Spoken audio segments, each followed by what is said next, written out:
James Strole is the co-founder and co-director of People Unlimited and director of Coalition for Radical Life Extension, who are the producers of the Rad Fest. All these are things I think we're going to talk about today. He's a leader in the anti-death activist and a community builder who has spoken and written on radical life extension and physical immortality for over 4 decades. So one of the things I wanted to talk about, and it's kind of an open-ended thing that I think is a great conversation to have you, is I learned so much about unlimited lifespans as a lifestyle. And one of the things that you talk about, and you talk about so brilliantly, is when we start talking about living radically long time, hundreds of years, thousands of years, as we just get better and better with this, the potential to live forever. We really have to create a world, I would say, that we'd want to live that long in. So you've been thinking about this, talking about this for decades now. First of all, maybe just kind of tell me how you got even involved in the thought of longevity and immortality. Well, that goes back. I can hardly remember a time I wasn't interested in immortality. Mm-hmm. It's just something that when you're born and you of course I don't think any of us here at the table remember exactly how that felt when we were born, but mm-hmm. I can remember as long as I could perceive what life was really about. And as I was growing up, 6, 7, 8, I was always interested in being alive. You have no real perception of death when you come out of the womb. You're not told you have to die. You have no consciousness of it. We're taught that. We're taught that it's inevitable. Mm-hmm. We think that, because everybody's dying around us, we have to. But for ourselves, as kids, I think you guys can relate to this too, we feel, bulletproof and we feel like we're just going to live forever. And I had that feeling in my body. And really, I think that's the innate intelligence of life there in our bodies. You might say even the innate potential to be immortal that's there in our bodies until we're taught again that, and we're programmed as we go along in life that, you have to die. And some of us rebel against that program. I did. But others don't, just fit in. So, but I was around 11, and I was very close to my grandmother, and she lived I was living in our home at the time, visiting and spending extensive time, and she came down with cancer, and I saw her die a slow, agonist death. It was painful. I was close to her. I loved her a lot. She, we always had a really good flow together, and when you connect with a human being, like that, it's something special. Right. So, but anyway, she ended up dying, and it was painful for me. It was my first experience with somebody close. Right. That died. Even, but before that, like I said, I had still a feeling about life that was, mm-hmm. Just that should go on forever. Right. So, I said to my mother, I said, well, now what? Where's she going? I had an idea what she would say, but she said, well, she's in a better place. She's in heaven, and someday you'll see her. But that didn't console me. It just didn't really console me. I thought, well, I want her here, and I want to be able to touch her. I want to be able her to talk to me like she did before, and tell me stories, and so I said, well, so why do we have to die? I said, to go to heaven. Why can't we have heaven here on earth? Right. And she said, well, I don't really have the answer to that, to tell you the truth, but you know what? I think that's a great idea. Why don't you pursue that? Right. Why don't you pursue what that means? Yeah. And so she was always implanting these things in me. She was a seeker herself, right. And I think that's a great thing. I'm really grateful for her for that. So that's what I did all my life. Even a young age, 5th grade, I was writing themes in school. On life and the idea of be heaven on earth, those concepts. I was very my instructors, my teachers were very moved by that and impressed. Would actually call me in. Had one day at school, they actually called me in the principal's office, and my parents were there. They'd call my parents in too, just to talk about me. This particular teacher said, "Hey, you've got a child here who has a real feeling of life. We want to encourage you to nurture that in him." Of course, my mother already was, but so that was. That was great, and I had this particular teacher. You have some teachers that really nurture the the abilities in you and your heart, and others that don't. That Kevin knows that very well. He's had instructors. He talks about that. That I think we all had that experience. I think you're lucky if you get like 2 or 3. Yes, memorable teachers. I mean, you're even lucky if you get 1. It's really true. It's really true. Yeah. I might, if I think back, that's when his name was actually Hemingway. Yeah. Yeah, and his last name. So, and Kevin was talking about that one time. So yeah, and he just nurtured me. In fact, he went to the next.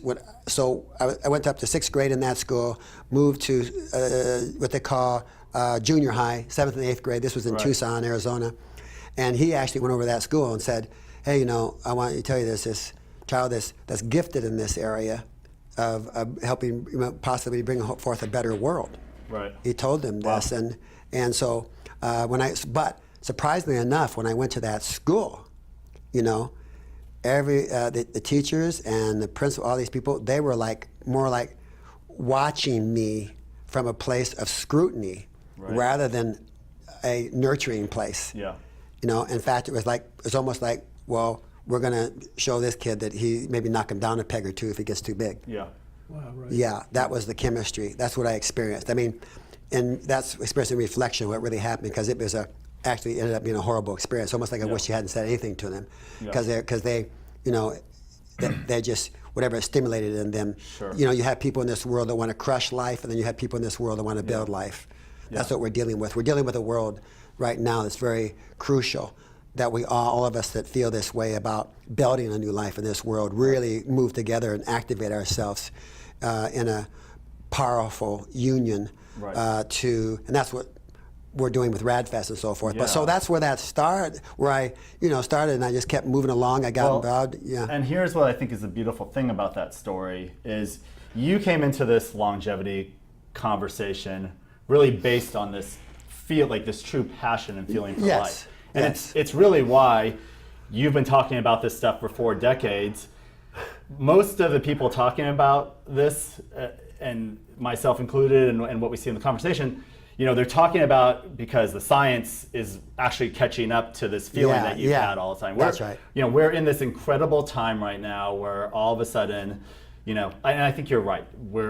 Hopefully we're all born with this passion and feeling for life. And when you tell that story, I don't think there's too many people who can listen to that and not remember a little time maybe, where they were a child and they, before they got crushed by whatever life stories that unfortunately almost all of us have occur, have this feeling, this passion for life. And it's an interesting time we're in now because of that passion, you've been speaking about immortality, which is super longevity for a really long time, from this place of just a feeling for life. Right. And 30 years ago, that seemed probably pretty insane and crazy to almost everybody. 30 years ago, it would seem crazy to me. I mean, my parents both PhDs in science, so I'm very on the science side of things by admission. But you had this. So it's an interesting time now that all of a sudden, and we can talk about Rad Fest, because I think Rad Fest is a combination of these 2 things. Well, just but in this way, you were so much ahead of the scientists, right? Of this feeling for longevity. So speak about maybe the difference of, I just can imagine the difference of what the world was like 30 years ago when you were talking about this stuff to what's happening now to Rad Fest, and maybe then speak a little bit about Rad Fest is. But I'm interested to know just how that was. Change of the world of how you're accepted now with what you are talking about and communicating about. Well, you're absolutely right. When we were speaking, when Bernie and I and my partner Charles Brown, we started working together in 1972, in fact, I actually met them in 1968 and heard them speaking, and that's when I began to actually go to all their events and everywhere they could speak, and that I knew right then that I wanted to be involved at some level when I first met them, because they were saying then they had a mindset like you're talking about, not just a new philosophy they were talking about. They had a mindset about being physically immortal, They were actually saying that you're physically immortal now. They were but not from the place that, like some airy-fairy thing, but they were saying your mindset needs to be there. Right. That's what's going to draw you there. You need to live that way. You need to be that way now. Right. You need to take on that persona and that way of living. Right. So yes, that was, so I mean, no one was speaking longevity hardly there. But and let me clarify, we were looking for the science too. Right. Okay. We knew we had to change mindsets. We knew there wasn't, that there had to be a shift in the consciousness to even embrace this idea, especially when there's no proof of it per se. Right. Only from what we could find in the scriptures and and other books. But we actually were looking for the science too. Right. Anybody we could find to. In fact, we have a large scrapbook of scientific articles that we've collected since way back. That were anything that came out that was something new, whether it was some possible cure for cancer or some new, concept of anti-aging or whatever we could find, and we would try to, connect with that person. We actually went down to the University of Arizona to connect with a professor down there that was wrote a book called The Immortalist. Oh yeah. Yeah, but turned out that he was in a pretty bad state himself, so we didn't really have a. In fact, he was, as they say, quite intoxicated at the time, so he really couldn't even, carry on a really good conversation with us. So we were looking for everything possible at that time, of course, to help what we were doing and also give it some validity other than what we felt, we perceived in our bodies to be real. Right. So that's why I'm so happy and thrilled today that. All this science now is coming out. I mean, top scientists in the world and other thought leaders and enthusiasts are saying, yes, this is not only possible, we're making it happen. Yeah. And, they've embraced us to help make that happen. And we've embraced them. And it's just, that's what Rad Fest is about, an embracing of all walks of life. The scientists, the thought leaders, the entrepreneurs, the enthusiasts, the guy in the street, who just, so wants to tell live. us, just so some of the audience might not be familiar with Rad Fest, like what is Rad Fest? I know this is going to be the third year we're having a Rad Fest. Kevin and I have been both Rad Fest, and we'll be at this one as well. Just because not everybody knows what Rad Fest is. Exactly. Everybody should know what Rad Fest is, right? I'm surprised. Yes. Well, yeah, it's still new, but it's getting the buzz is getting around the world. We'll have over 30 countries. People from 30 different countries come this year. About 27 media, going up to I think now 28 or 29 media outlets from all over the world to report on it. Documentary writers, podcasters. That's right. We'll be there podcasting. And Rad Fest is we put it together to, you might say, in a nutshell, galvanize the whole radical life extension community to bring everybody together, all the scientists, like I said, the wellness doctors, the anti-aging doctors, the anybody who like technology, the best of technology, nanotechnology. Yes, nanotechnology. Artificial Sophia will be there. Oh yes, the most popular robot in the world, with Ben Goertzel from David Hansen Robotics in Hong Kong. Yeah. I mean, it's just fabulous what's happening because it was our dream come true in the sense that, when we first brought it together with the concept, we had a lot of the doctors and scientists tell us, oh, please don't have another boring science event, where we kind of walk out of them ourselves sometimes. It's hard to stay in there. So we came up with the concept of Rad Fest, which is a revolution, because we are in a revolution. We have to, I think it's very important all of us get that. We're in a revolution against aging and death. And it's the most important revolution that's ever been on the face of the planet. Why would you say, why do you, you're so passionate about that? Yes. What, explain a little bit more, the revolution. Yeah. Like what's at stake. Yeah. And why you call it a revolution, and why you would say it's the most important. Okay. First of all, there's nothing worse, and of course, we anesthetize ourselves and get all kinds of coping mechanisms to accept death, but there's nothing, we should be living and getting better all the time, and we can. We shouldn't be reaching 50, 60, 70 years old and setting these limited lifespans and then have to die right when we gain all the knowledge that we really begin to know what life is about and really value life, understand ourselves better, and then have to face death. It's a bad joke. And so ending death, the revolution against aging and death, is so crucial because it's going to change the whole world, because the consciousness of death, the terror of death consciousness in the body, is what really keeps people battling with each other and themselves. The unrest of that, the terror that's in their bodies. We've learned to suppress it very well. But I think the end of aging and death is the only thing that's going to enable us to actually have a peaceful planet. Because we're going to quit when we realize that our enemy is not one another, and we realize it's death, that's our real enemy, and that's what we need to beat. Then we're going to come together with a higher purpose. And we need a higher purpose to take us where we really want to go. We'll begin to value ourselves deeper because we can live longer. The longer you live, you're going to value you rather than things you can create around you that you think you leave as a legacy, a reputation, a statue somewhere, you know, some money. I mean, we do these things to, those type of things people move to create to leave a legacy because they think they have that die someday and they want to be remembered. That's their way of achieving immortality. I want real immortality. Right. And with that comes all the riches of life. Yeah. You know, the longer we can live, the more we create, the better we get. So yes, nothing's, I mean, I can't diminish all the great accomplishments that have been done. There's been beautiful things in technology and great achievements in human development. But hey, where does this take us? I mean, we heal. What purpose is there of healing somebody of a sickness?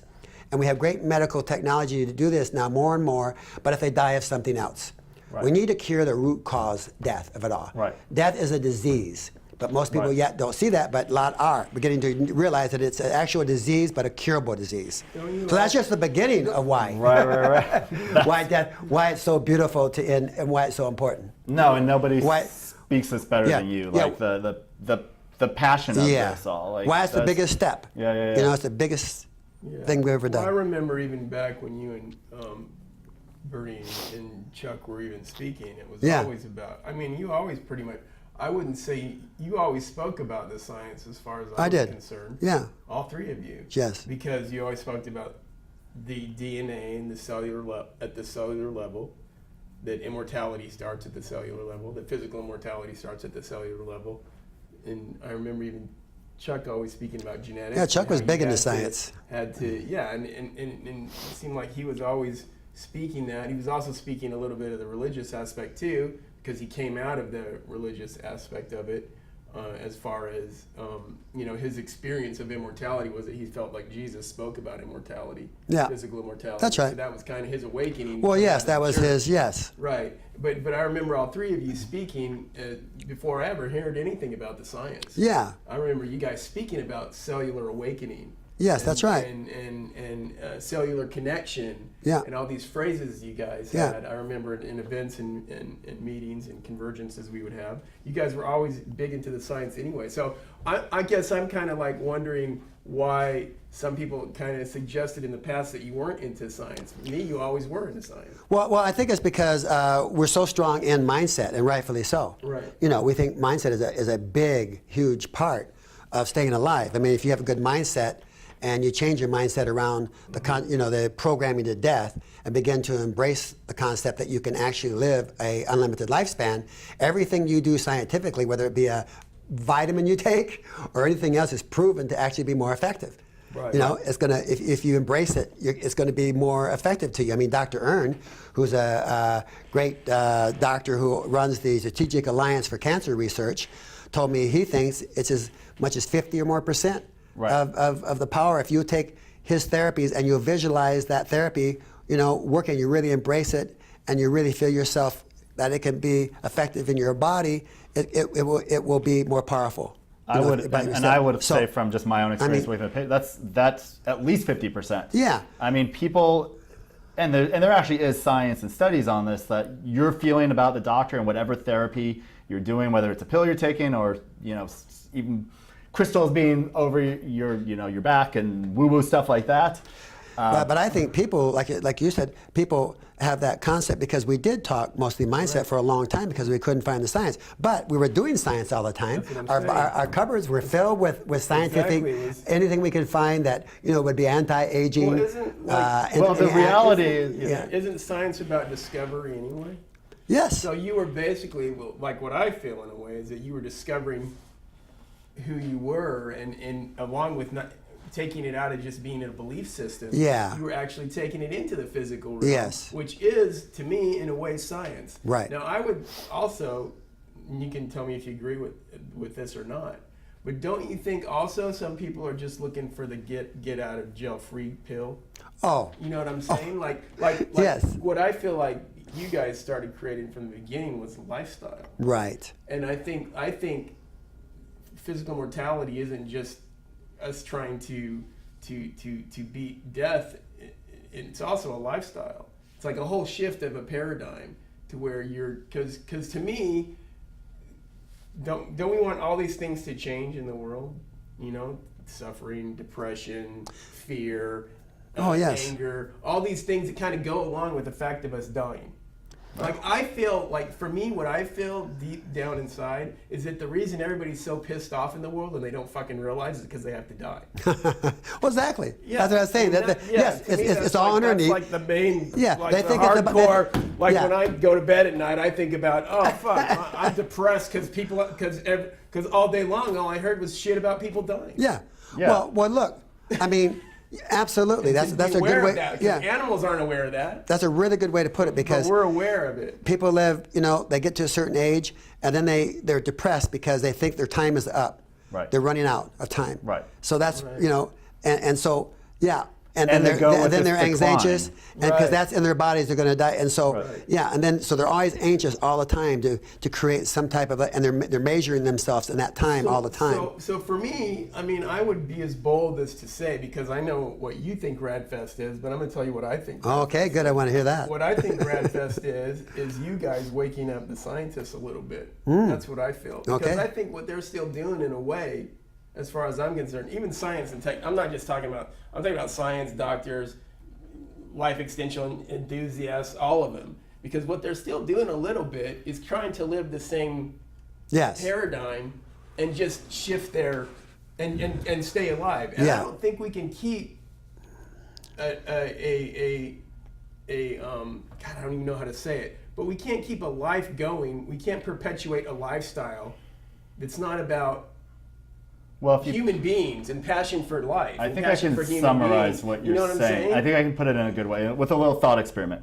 I mean, imagine there is that pill that you can just take that makes you live forever, Right. cures all your diseases. Okay, now all of a sudden you are confronted with, I'm going to live forever. Do I want to live? Do I want now? Now I have to really look at the world of that I live in now, and the world I'm going to live in 50 years from now, 100 years from now. Just to say, now you take that pill and you can't die, right? Like now you got to confront the lifestyle stuff. So I think a lot of the people in the conversation, they're interested in the technology. Yes, I mean, listen, we know it's a scientific problem. Death is a scientific problem that the best scientists in the world in this field are saying is a solvable problem. We might not have all the solutions yet, Right. but it's a solvable problem, and humans, we're damn good at solving problems from that perspective. So it's coming. So to me, it's already here, because that's why I always say, like, it's already here because we already know the answer is there. It's just for us to go and claim it. But the reality is in claiming that, if you believe that's real, or you're looking for that to be real for you, you have to look at, okay, the reality is, how do I live my life? And what does that look like? And what world do we create to make that a reality and to make that happen? So like that's the thought game where I think the scientists and people are kind of asleep on this of like, okay, I have to really take action now if I'm going to actually manifest this for myself. And this is the interesting thing to me is you had a feeling about this. And so there's like a manifestation of that happening. Really, for scientists do this all the time. They have a feeling, they have an intuition about something. And because they're scientists who do the actual science, that's what they follow. And you take somebody like Dr. Bill Andrews, like he's manifesting really the same childhood story that you told, where he was confronted by somebody in his family who said, why don't you figure out how to cure death? Which is the same feeling you had. Yeah, cure aging. Well, interesting enough, all the scientists and wellness doctors I talked to invite to Rad Fest, introduced to this whole concept in the beginning, were so receptive to me and embracing of the idea, all except for one, okay? And he was a guy in Israel, and he told me, he said, you shouldn't be director of this coalition. You're not a scientist. Right. And I said, look, that's just it.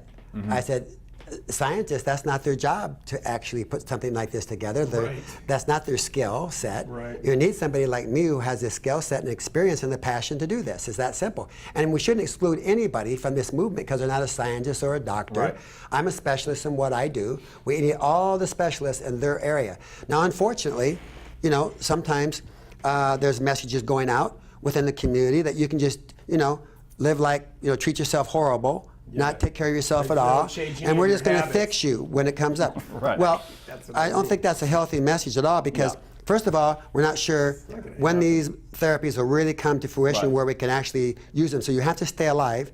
And the healthier you are, the better you are to be able to handle the therapy, because some of them might be very challenging that you take. If you're in really ill health, you might not be able to take that therapy, just like with this new immune therapy that Dr. Ern has, and it's coming out more and more. They say that if you take, for cancer, if you take chemo before that, chances are, if you've taken chemo, you probably won't be a candidate. They'll have to test you to see how your immune system is, because chemo knocks down the strength of the immune system so much. And they have to have, and they rely on the immune system for that therapy to work. Yeah. They have to have a good immune system to get it going. So that's exact. So we have to be activists in every area here. We don't need to sit back and say there's going to be the magic pill that's going to do this. Right. We need to keep ourselves in the best shape all the time, so that like we all know, that immortality is not going to be one big huge leap. It's not going to be, I don't think, just one pill. Okay, by any means. It's going to be a series of things that we do that will take us, maybe 10 years or 50 years or 100 years down the line, then we need something else, and we'll keep finding things more and more to stay alive. That's the reality of it. Right. To even all of us sit here, we've talked about that, to try to perceive, that, we're living forever and that's even hard to perceive what that is. But you can perceive living another, 50 years beyond the norm, or 25, and then another 50 after that, because we know if we can all, break that basic, death barrier, which is about 125, okay, then we can keep on moving, because we've done something there, biologically. We've changed, we've innovated something that is actually working, and that just draws us more and more into the future.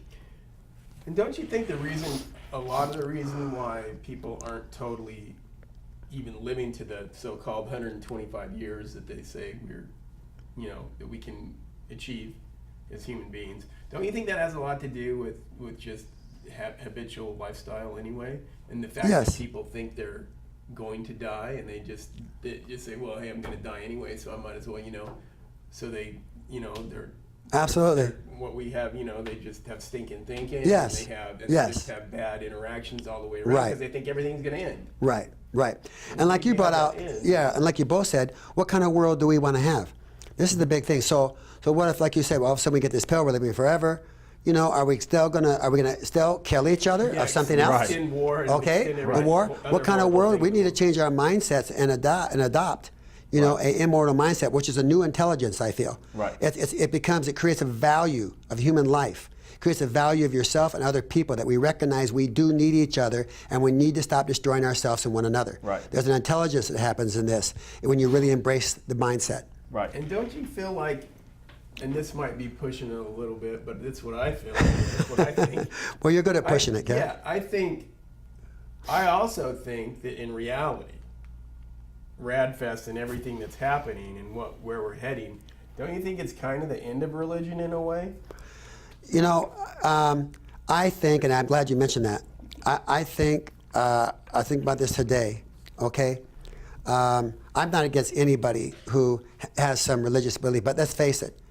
Most if not every religion is based on some death consciousness that you die, you go to heaven, there's an afterlife. It's not about really living here. I wondered about, and we've talked about this, Christianity, for example.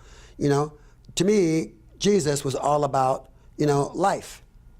So where does this come in? And life and accepting everybody. Right. So where do these Christians come in and can call themselves believers of Jesus? Where does this come in that they can treat other people bad or discriminate against other people? Would Jesus do that? Exactly. I mean, I'm not, Jesus did not I'm do not coming that. from a religious place here. I'm just talking about I was taught he would never do that, and he was talking about life. So where does this crucifixion death thing come in? Right, To me, that was from the hierarchy of the religious hierarchy at that time that wanted to get rid of him because he was turning the world upside down with his thoughts. So yes. Do I think that religion is going to be outdated? In a sense, I think it already is. Yeah, right. And it's time to start embracing really what we can do for each other as human beings, because to me, that's where the powers always come from one another, from us. It's always been us, but we've given it to some other source somewhere. Well, and I think it's so easy when people hear the word immortality to think about it from a spiritual place. Yeah. Because really, immortality has, as long as there's been writing and storytelling with humans and probably consciousness, we've been talking about immortality. Yes. Because again, there's probably always been this feeling of who wants to die and that we shouldn't die, and that doesn't even make any sense to die. But this is a difference than this spiritual immortality, and when you start talking about physical immortality. I mean, I love the word physical immortality because it's taking not spirituality, and let's just leave spirituality. There's whatever things with spirituality that people feel and have around that. But this is literally, now we're talking about physical, as in our form, living not just 100, 200 years. And I agree with you. I think the way it's going to happen is we're just going to continue to progress. And this is the important that we're in this time now already where, the choices you make right now could make or break the difference if you make it to the 100, which then the people who are 100 are going to make it to 150 and 300 and just forever. But you talk so well about this. It's this. You got to think about it from a real place, not from a spiritual place, and it becomes a different conversation when you're talking about from a real place. Not that we're just going to go some magic land. Now it's, I think all these books talk about of course you're going to talk about heaven. Well, it's like the feeling you have. Let's create. If we're going to be here forever, this is our chance for heaven. That's right. That's right. So. That's right. Absolutely. This is a great conversation. I mean, I have a feeling you guys are going to do really good in this podcast because you're going into places that most people don't go, and it's awesome. Right. Yeah, and it's a deep conversation. It is a deep conversation. It actually requires a real big depth of thought. Yeah. And actually the real big, I was just listening to Sam Harris, who's this guy. He's just a very deep thinker, and he talks about immortality. And I wouldn't say he has all the feelings around it, but these people who are deep thinkers, they're all in this conversation now because they all know this is a reality. And I think for deep thinking, then what better conversation is there? Yeah, and where else does there really go? Yeah. Go back around, keep going around the circle of, changing, getting a higher consciousness or something. Right. I mean, okay, it's like I said the other night, my expression, new age is old age now. Mm-hmm. Some of these concepts that we keep going back and around, we got to go forward, and going forward, is where the immortality is, and we have to quit ignoring that or being afraid to say it. Yeah, it's funny that you're saying that because even recently, a lot of my friends, I remember being into all the new age stuff way back in the 80s when it first started coming out, like rebirthing and Reiki and all these different techniques and things that people were delving into and experiencing. And now a lot of the younger people sometimes that I get involved with, they think that's a new thing, They think Reiki's new or rebirthing's new. I know. They don't realize this stuff's been going on for 30, 40 years, you know? And it's just the same thing, which I believe all those things, all those modalities are good for you. I do believe sure, that. Sure. But I also know that it's energy from the body, and it's energy of the body. That's right. And it's awakening of the body. We used to call it laying on hands and healing. Exactly. Now they've given it a more technical look because because they're not in the religious realm, and that's okay. So it's Reiki now. But it's all about the power of our bodies touching each other. It's all physical. And I totally got into the whole Reiki thing. I mean, even Zipporah back then even made me a Reiki master. And there you go. The whole I know. The whole enchilada, you know. But for me, it's like I've always, for me, what's always bothered me is the fact that people always want to put everything outside of the body. Totally. Outside of the, and why? My thinking, the reason why they always want to make something outside of the body is because they think the body's not good enough. Absolutely. They think the body's it's weak that simple. and it's going to die anyway. It's that and that's why they want their spirit to go on, because they think the physical body doesn't have the power that the spirit has. It's still a devaluation of the body. And it's a total disconnection. And I think That's the right. fact that we live our daily life with this disconnection, that people live their life disconnected, thinking that they're just living in a vessel, that they're totally disconnected. They don't see who they really are. They don't experience who they really are. That the spirit is physical, that the spirit is cellular, that the spirit can't really exist without the physical body. Yeah, that's right. And so people go through all these experiences, you know, that they have of like, oh, they see spirits or they experience stuff with ghosts. And I've had weird experiences too with entities and shit. So I know why people can go deep into that, because I've experienced that with myself. And I had to.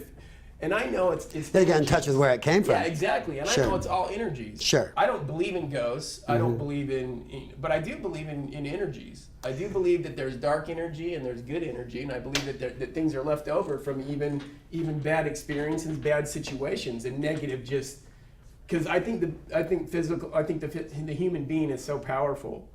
The things that humans do to each other to destroy each other, that there's power in that as well. It's dark energy. And I think those things do continue on and exist, you know, but I don't think it's in another like paradigm. No. And maybe it is other dimensions, but the funny thing to me is, why don't human beings want to master this dimension before they think about going on to another dimension?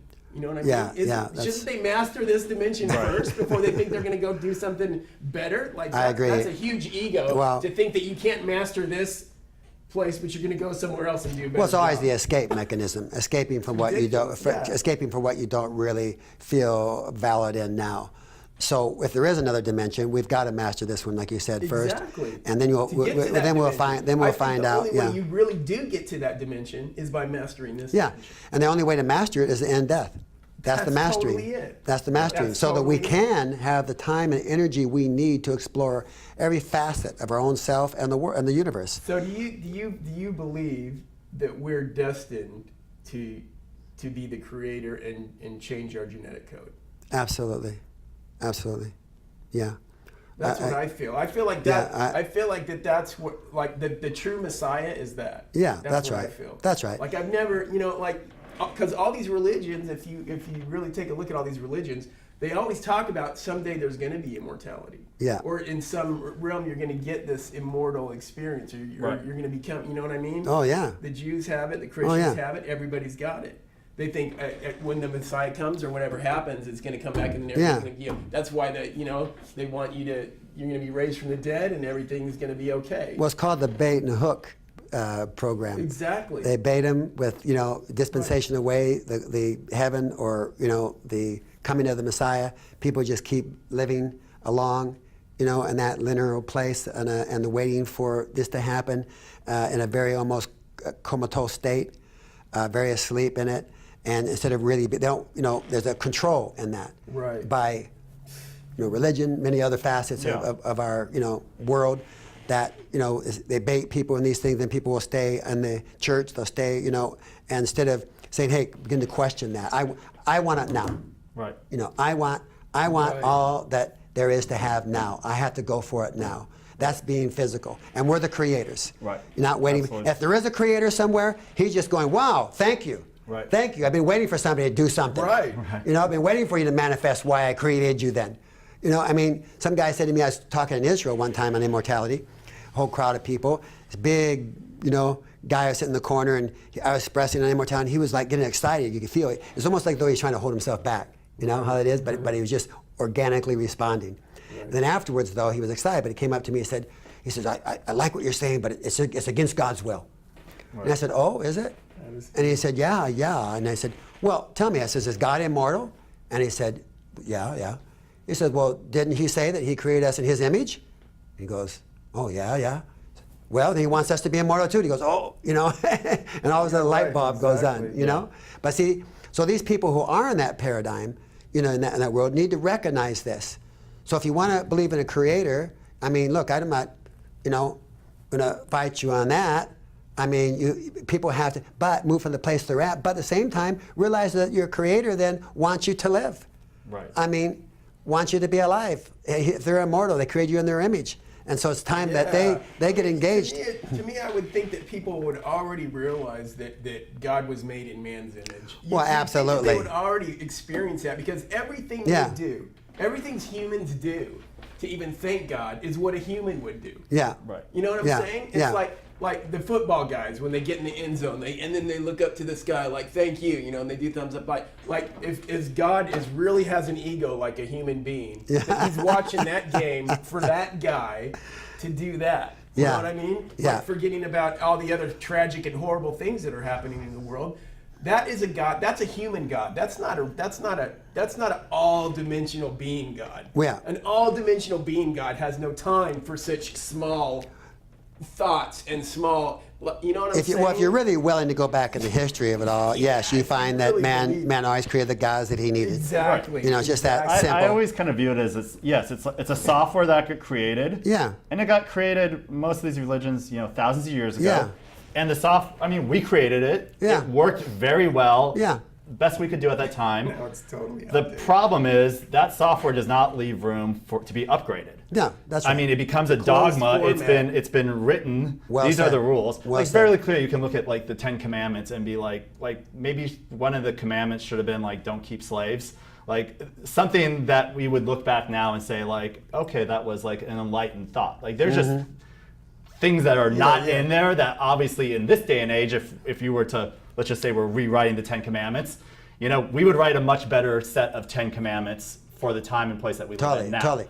Okay, the software can't be And upgraded. they break them all. Yeah. Christians But break all the 10 I do think I think an important thing to realize now is that we're in a time, and you guys talked about, we're in a time now where we are actually walking out of biological evolution. Yes, that's meaning right. that Exactly. it's just evolution was a biological process, survival of the fittest. Like Darwinism, speech therapy for me. That time, literally, it's already ending. We're already changing our biology. There's already technology like CRISPR that we're doing. Totally. And actually, we've been changing the environment and stepping outside of biology for quite some time. It's just we are now in the era of we are in control of our own biology, and that's going to get.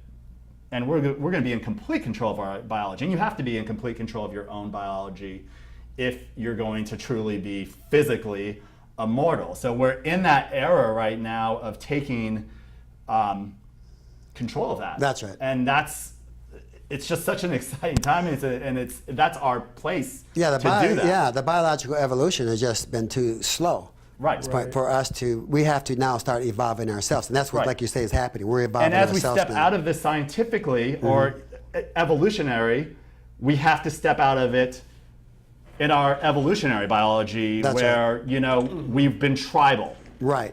So all these human behaviors, all they're primitive they're stuff. very like natural There's science behind like the reason we're so tribal, and the reason we treat absolutely. each other and awful to each other. Absolutely. Because this is biologically embedded, literally biologically embedded in us. Yeah. Survival We think of it mechanisms. because we think our mind and body are two separate things, which no science in the world has ever shown that. No, Your no. mind is your body. On the contrary, they've shown, if so anything, these that's behaviors not. and these mechanisms are as biologically ingrained as our DNA. Mm-hmm. But just like our DNA, we now know we can change these things.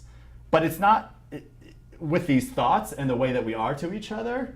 This is where that depth of conversation is just really important, that people get into this conversation, because it takes something to make those shifts and changes. And I think with Rad Fest and what you do with People Unlimited is such a big part of that, is just trying to do it quickly, and hopefully it will get quicker and quicker, of making those changes within our own stepping out of a different evolution of how we are with each other and treat ourselves. For sure. Yeah. Yeah, great. Yeah. I love that. I mean, what would be great would be is if all these scientists didn't have to be pioneers. like even the people that are coming to Rad Fest, Totally. is that they really took on the experience of, oh, like this is it. You know, like we're the last straw kind of feeling. You know what I mean? We're the ones, because I know you said a lot of the people you met, they necessarily don't take care of themselves, even though they're into the radical life extension, or they're into it, but they don't really care about their own physical body. It seems to be a lot. Yeah. I mean, that's just my personal experience of the people. What would you say is the disconnect there? Yeah, what is that? Where they want physical immortality, but they don't actually on a daily life, lifestyle. Their lifestyle choices are contradictory to even being a healthy human being. Well, it's like I think you talked about of living the lifestyle. A great deal of them are not living the lifestyle. They're around other people that are not encouraging them to live, not encouraging them to take care of themselves. They come from different backgrounds of, like people who've abused themselves and so forth, and that the mind is the most important, thing, or some of them, most of them are very that I talk to in getting around are very, I'll say, enthusiastic, about the idea, but they're also living in I'll say, still a death paradigm. There's a death. Age is a chemistry, and immortality it's a chemical action and reaction that's in our bodies. That once you actually perceive it, you want to live that way. You want to be with people that are like-minded. You want to actually begin to think from that, I'll say, infinite consciousness. You want to move that way. You want to, like for me, for example, I exercise, do vitamins and everything like that, of course, but I also, I don't live in a death consciousness. I don't identify with age in myself. I don't let people label me that way. I don't think of it myself. I don't make a big deal about my birthday, how long I've been here and all this stuff. I don't relate that way. I think, you'll hear a lot of times people who are, would be considered old people, and they'll say, oh, my body's so old, but I don't feel, my mind is still young. I don't feel like I'm getting decrepit, but I'm still feel like a child in myself. This is the real them, that child.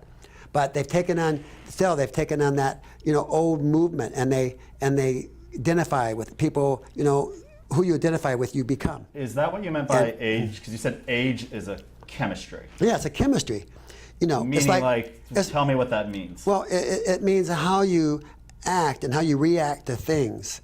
Okay, if you're still childlike and you're actually, you keep moving your body, you're fresh, you're not thinking about how old you are, worrying about it. You're not looking in the mirror all the time, see if you got a wrinkle or something, identifying yourself older, and you're not just being with certain people your age all the time. All these different things that you become an ageless person. In other words, you need to become an ageless person.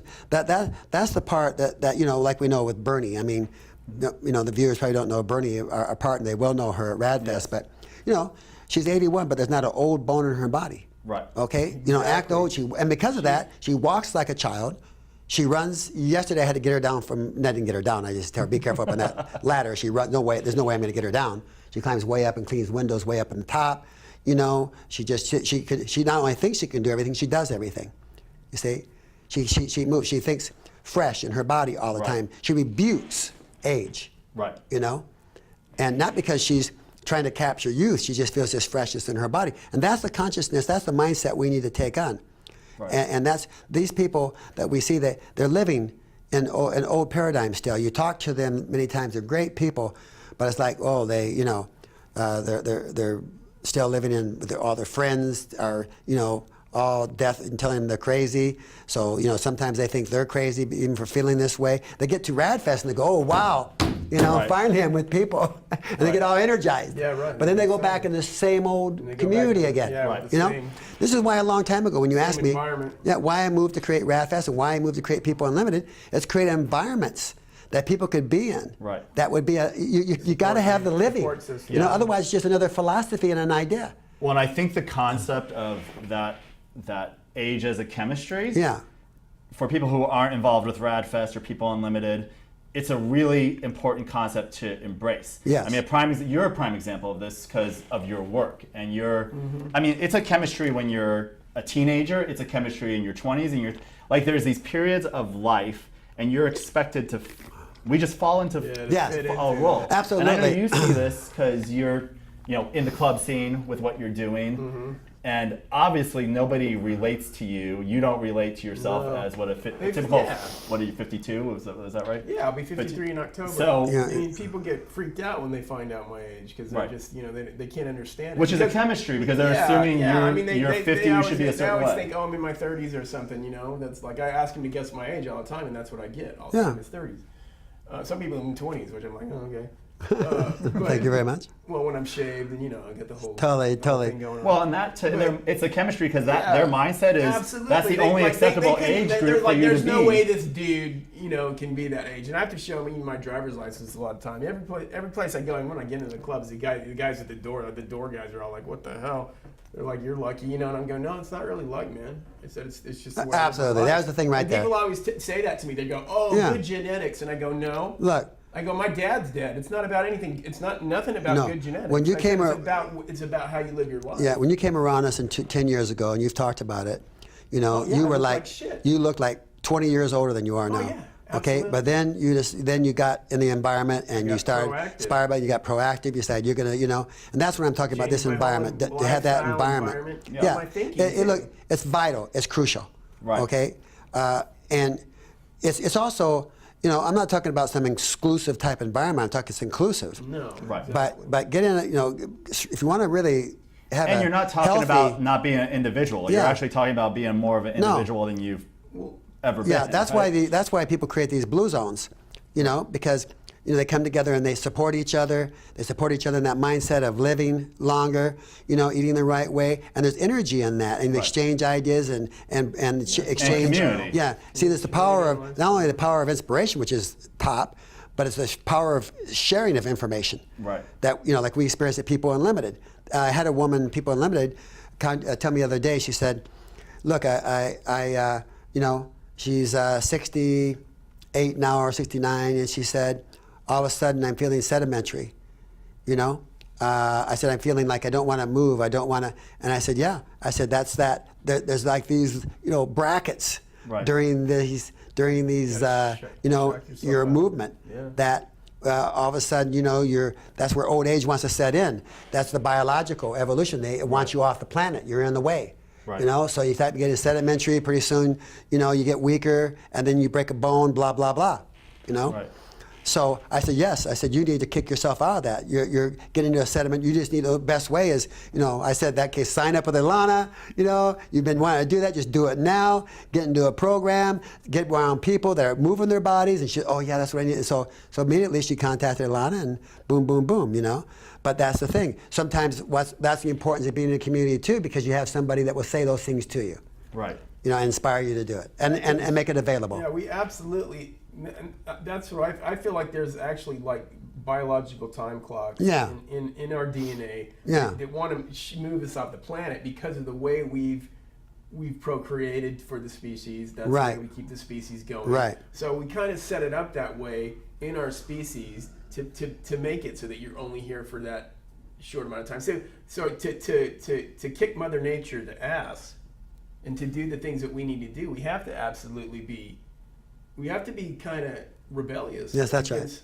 And so I feel rebellious against death. I feel rebellious against the system, but I don't think it's nature.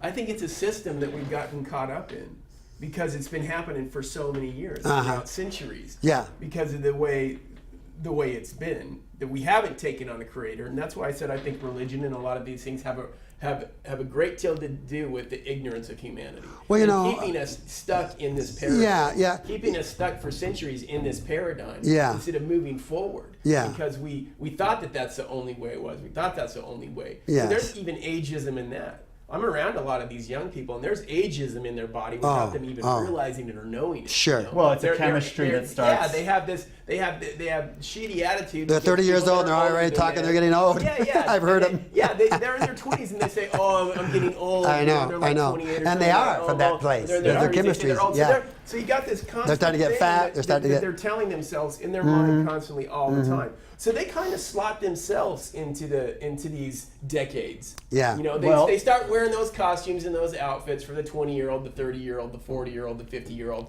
hanging out with the people that wear that same costume, going to the same events, doing the same rituals in life, you know, retiring, which is like a big no-no if you want to stay alive. That's what I think. Wouldn't you agree? Oh yeah, Retire you're saying I'm stopping now. You're telling your mind, it's one thing you're telling your body that you're done. Yeah, you should never retire. You can always shift to a different type of profession. And that's the great thing about having infinite lifespan or extended lifespans. You can do new things, you know? Right. And so one big thing, though, that has to be clear to people, okay? Because we run into this all the time. People think when we're talking about, you know, super longevity, infinite lifespans, they immediately connect to, I don't want to be old. I don't want to be decrepit. Okay, we're not talking about a decrepit state. Right. We're talking about total vitality, possibly even being, or I'll say almost for sure, even being stronger than you've ever been. Right. And better because you have to be to break those death barriers. Right. But you know, your point of the religious thing, I think progression is progression. You know, if you're a progressive person, and that's what's so important, you're going to progress into everything you need to progress into. Right. Right. And it's inevitable that you're going to have the thought, and people will say, "Oh, why do you have to go there? Why do you have to talk about like there's no religion?" There are people maybe who are stuck in that, okay? Because if you're going to progress, and you're going to progress to where you realize that you're the one in charge. Right. That just happens. Exactly. I didn't plan that. I was in religion myself. I didn't plan that, but I did want to be progressive. And when you're growing and progressing, which we all should be, it's inevitable that you actually realize that you are in charge all the time because you've gone deep enough to find out. Right. And that's great, and that's what's going to happen. Yeah, so, and it's so, like, I love what you said, because you go deep enough. Yes, you go and deep enough. This is where, again, I think this conversation is so important, because to me, I just look at it like these are software programs we've been running for millennia. So it's just so embedded in us, the religious thing, the dogmas of all that. So you have to go to a depth to really confront these things and progress. And breaking that chemistry, because it starts so young. I mean, kids have a chemistry, I have an 8 and 10-year-old, and they have a chemistry with their friends already that you see of age. And so in that sense, it's a natural software they start to run. They don't even realize, because that's just, it's the environment and it's the environment that they're in. So they take on our environment. And I talk to a lot of 20-year-olds and whatever. I think 20-years are super interested in this conversation of longevity. Yeah. What I don't see them connecting to, though, is what you guys are talking about, which is now's the time, even at a 20-year-old, now's not the time to be lazy with this. Like, now's the time to start breaking these chemistries. Absolutely. Now. Well, the habits you form, talk about this almost more brilliantly than anybody I've ever heard. I mean, you've brought me to a depth of thought about this. Yeah, thank you. Yeah, a 20-year-old, for example, the reality is you're establishing the patterns that you're going to have to deal with all your life. Now, in my 20s, and you too, because you were exposed to that, we established patterns, early of, walking this life. That's why you look the way you do. That's why I look the way I do and feel the way I do. And Steve, you've always had a feeling for life this way, and you took a quantum leap with us. Right. So, but the young, I'll say young people per se, don't. A lot of them still are a little bit complacent because they think they got plenty of time. Okay, this is the illusion. None of it. This is the illusion of immortality. They think, oh, we got plenty of time. No, if you're going to be a person who really realizes what immortality is about, you don't have plenty of time like that. You've got to now move like you never moved before to have that world, because it takes all that you've got to create that. There's death barriers to be broken. Okay, at 20. At 30, at 40, at 50, there's death barriers to be broken. You've got to be full out at every age, and it's really great because, I know about you guys, but in a way, you like you were saying too, Kev, you didn't even come into your own until you're about 50, and I didn't either. I mean, I was doing a lot of things through that time that were beautiful, but to really realize who I really was and get that. I mean, I was, especially immortality, I was doing all this stuff, but it's like at 50, around that time, I realized that, wow, I've got a lot in my arsenal here, but I built that up, and that's also what's so important, because we need this time. We need this time to get to these places we need to get. We need thousands of years to develop areas of the magic capacity of our bodies to create. Right. And yeah, it's a beautiful thing. Yeah, absolutely. I mean, for me, I was just thinking too as well that, like it's what you were also saying, and I think a lot of it has to do with even people being this disconnected thing, or disconnected from their self, is because of this higher power thing. And what they don't realize, and I've heard you even say it a couple of times, is that the higher power is us together. And I think people don't really understand all the separation there is in the world right now. They don't understand like how much even nationalism is a separation. Like they don't understand how like cultures, nationalism, religion, all these things separate people at such a level that maybe, don't you think people should start maybe trying to wake up to the fact that maybe that's why there's all the chaos in the world?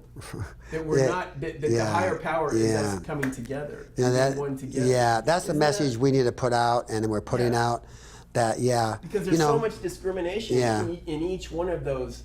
Like you said, it goes back to the tribal thing of the tribes. There's so much discrimination in each one of these tribal systems.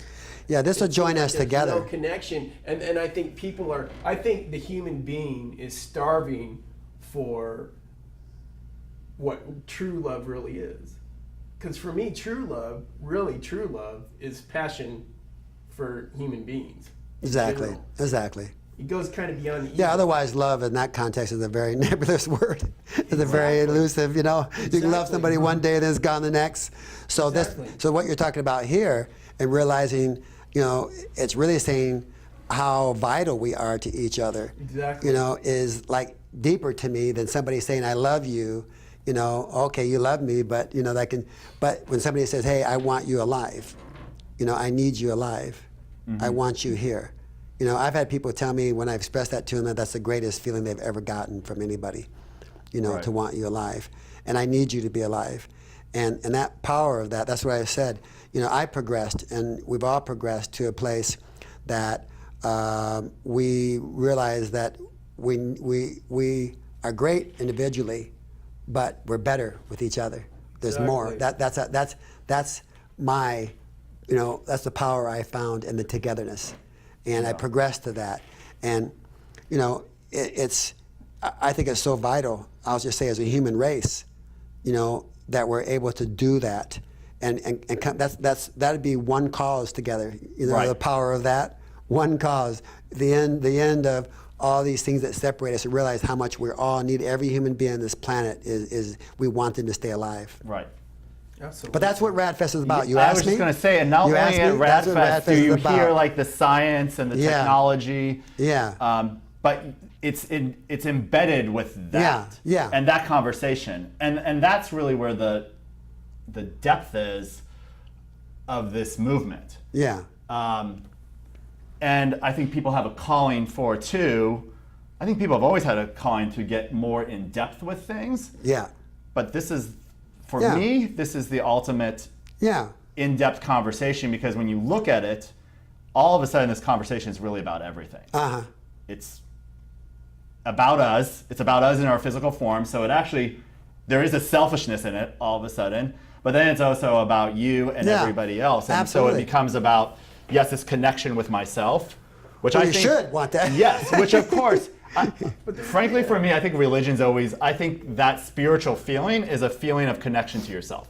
It's just, when people have this like they got over doing drugs or something like that, it's like they almost did something outside of what they thought they themselves were capable of, but they did it, so it's almost like they have to give the praise to that. They become such a big star on the football field, they score a touchdown. They almost feel like they are unworthy of they can't handle the somehow praise. Did this themselves, that they did this themselves. That it's a connection they make, but it is a selfishness and connection for yourself. Absolutely. But then it's a connection, because actually you're not going to live forever by yourself.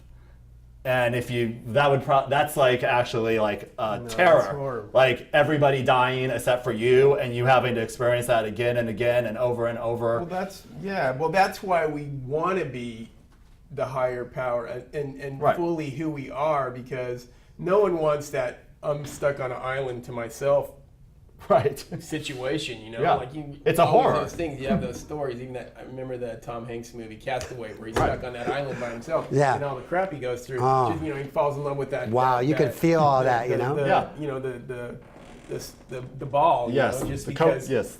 Yeah. Volleyball. Yeah, the Coconut volleyball, was- whatever it is. Yeah.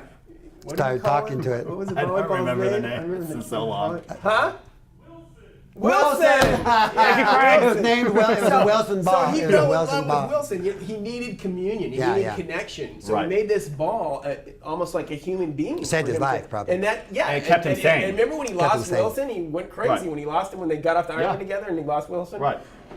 The thing is, this is what people really want. So to me, what you're saying in that higher power is, the reason I want to be such a great person is not for myself necessarily, but when you're a great person with other people, that's when it's amazing. Right. When you're a great person and you can shine that and give that to other people, that's what's great. That's why people really want to be great. Right. They want to be adored. They want to be admired, not by Right. themselves, but by others. That's so good. That's the connection of us coming together, which is the higher power in itself in all reality to Yeah, me. yeah. That's what the higher power is.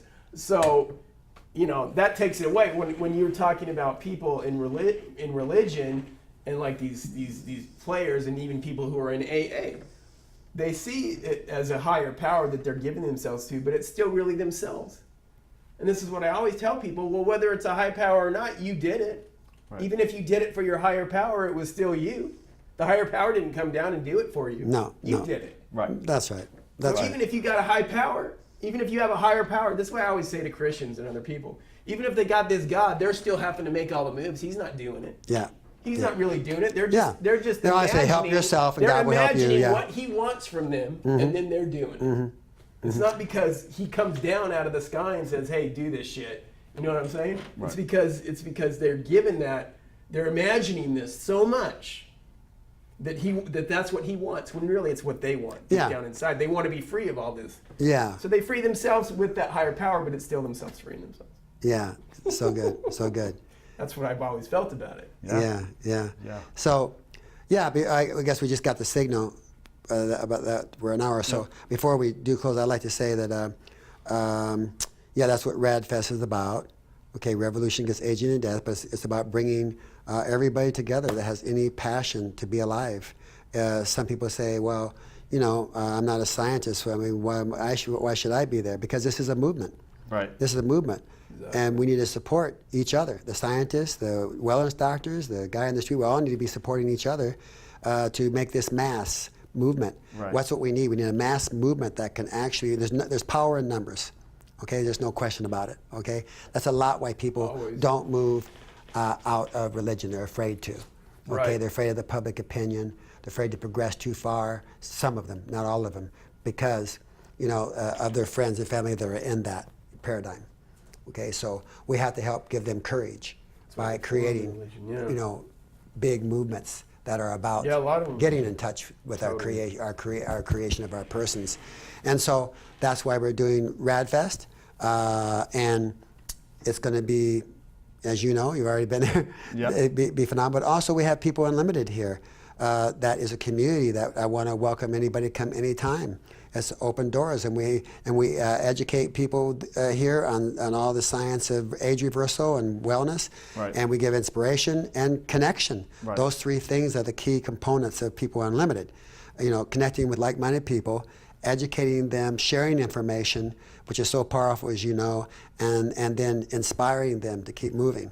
And it's phenomenal what we see happen, as you know. So, Right. so I like to see more and more people join us here too, so that we can keep that momentum going to actually manifest what we want to manifest. Be able to change legislation, in this country around, where the money's put, rather than to war. It needs to be put into, Exactly. in simple terms, into age reversal modalities that can, Right. and all the new. There's so much already there, on the table and happening, but so many top scientists are even still crippled in bringing it out, either because of money or because of restrictions in some level that shouldn't be.